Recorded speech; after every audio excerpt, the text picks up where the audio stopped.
Good day to everybody at Duke Energy. My name is Mitch Youngblood. I'm applying to be your Senior Scrum Master. So here to answer a couple of questions, and hopefully this video finds you well and answers questions that you would like to hear. So sometimes leaders are skeptical about changing their ways of working. Tell us about a time when you coached a skeptical leader and what was the outcome.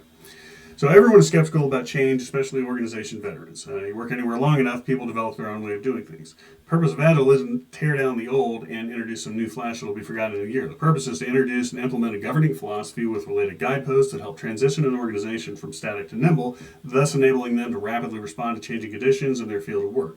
My previous boss was used to continuous meetings and talking about the work at the expense of the work. He would take devs off their assigned sprint goals to have them resolve other issues. He was skeptical of me coming in because we'd never worked together, and he was beholden to a client on a tight deadline and was in a rush to get everything done immediately. So part of my job as the Senior Scrum Master is to identify impediments in whatever form that may be. I immediately identified him as an impediment, put quantifiable numbers in front of him showing the amount of time devs were losing on their assigned stories while working on his unrelated issues, and he agreed to come to me as the Senior Scrum Master so we could both reduce the number of meetings, and I would be then consult with the team to identify places in the sprints where his issues could be folded in. This increased his trust in me and the team, reduced the amount of distractions facing the team, and increased the team's productivity and focus by close to 30%. So share one thing that you as an Agilist contribute, which consistently prompts good feedback and results. I'm a listener. I approach every Scrum team with the mindset that they're self-organized and need me to remove blockers, bring a high energy to the proceedings, and act as a guest conductor for their orchestra. They've played fine before, but now it's time for me to help them tune to sound even better. In this way, I'm coming in fresh and use that time for them to tell me everything is working and everything is not working. I then focus on resolving the issues that aren't working, everything from an employee not pulling their weight, to management intervening and distracting the team from their focus on the current sprint, to ensuring stories are properly written.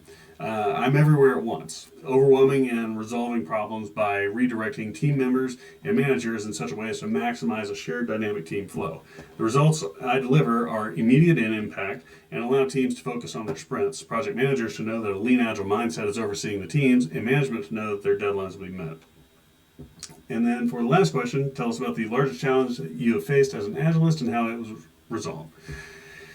So my last project was the entire rebuild of the Department of Energy's website, energy.gov, for the DOE's PR office. I was Senior Scrum Master, taking over for a Scrum Master who'd been there for 2 years and had to get up to speed immediately. We started in July with multiple teams of designers, developers, testers, some with DOE, some with different vendors. None of us had access to everything we needed until August. We had to deliver by end of September, which is then moved to the weekend before Thanksgiving.